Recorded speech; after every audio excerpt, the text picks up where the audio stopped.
সুন্দরগঞ্জে খুচরা ব্যবসায়ীর ঘর থেকে 133 বস্তা টিএসপি সার উদ্ধার করা হয়েছে। গাইবান্ধা প্রতিনিধি হারুনা রশিদের রিপোর্টে বিস্তারিত। গাইবান্ধার সুন্দরগঞ্জ উপজেলায় বাদশাহ মিয়া নামের এক খুচরা সার ব্যবসায়ীর ঘর থেকে 133 বস্তা টিএসপি সার উদ্ধার করেছে উপজেলা প্রশাসন।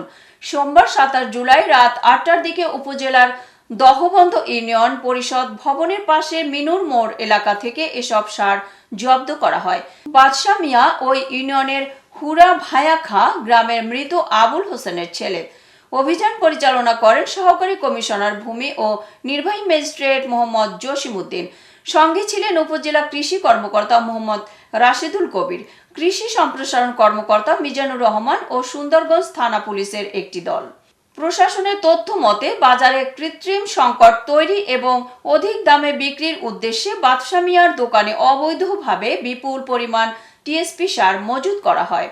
গোপন সংবাদের ভিত্তিতে ভ্রাম্যমাণ আদালত অভিযান চালিয়ে সেগুলো জব্দ করে।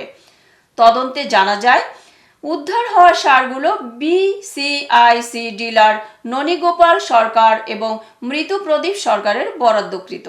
তারা এই সার অবৈধভাবে বাদশাহ মিয়ার দোকানে মজুত করেন বিক্রির উদ্দেশ্যে।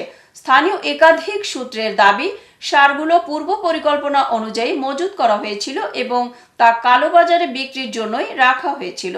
তারা অভিযোগ করেন, ডিলার ননীগোপাল ও প্রদীপ কুমার দীর্ঘদিন ধরে সরকারি বরাদ্দের সার নির্ধারিত গোডাউনে না রেখে বিভিন্ন খুচরা বিক্রেতার মাধ্যমে গোপনে বাজারজাত করে আসছেন। এতে উপজেলা কৃষি অফিসের কিছু অসাধু কর্মকর্তার সহযোগিতাও রয়েছে বলে অভিযোগ করেন। যে অপরাধী মোবাইল কোর্টের নিয়মে হলো যে অপরাধ করবে তাকে হলো স্পটে গিয়ে হলো শাস্তির আওতায় নিয়ে আসে। যেহেতু সে পলাতক ছিল, পরবর্তীতে হয়তো আমরা আইনানুগ যে অন্যান্য ব্যবস্থা গ্রহণ সেটা হয়তো আমাদের উপজেলা কৃষি কর্মকর্তার মধ্যে আছে, উনি আইনানুগ ব্যবস্থা গ্রহণ করবেন। সংশ্লিষ্ট ডিলারদের বিরুদ্ধে আসলে কোনো ব্যবস্থা নেওয়া হবে কি? হ্যাঁ, এই যে আপনাকে যেটা বললাম যে আমাদের উপজেলা সার কৃষি সার্ভিস মনিটরিং কমিটি সভা হবে, ওখানে তো আমাদের যে উনি যদি লাইসেন্সের সত্ত্ব ভঙ্গ করে থাকেন তাহলে তাকে যে পদক্ষেপ ওই পদক্ষেপ মধ্যে নিয়ে আসা হয়েছে। এতক্ষণ সঙ্গে থাকার জন্য ধন্যবাদ। ION-টিভির নিয়মিত আপডেট পেতে ভিজিট করুন আমাদের ওয়েবসাইট, ফেসবুক, ইনস্টাগ্রাম ও ইউটিউব চ্যানেলে।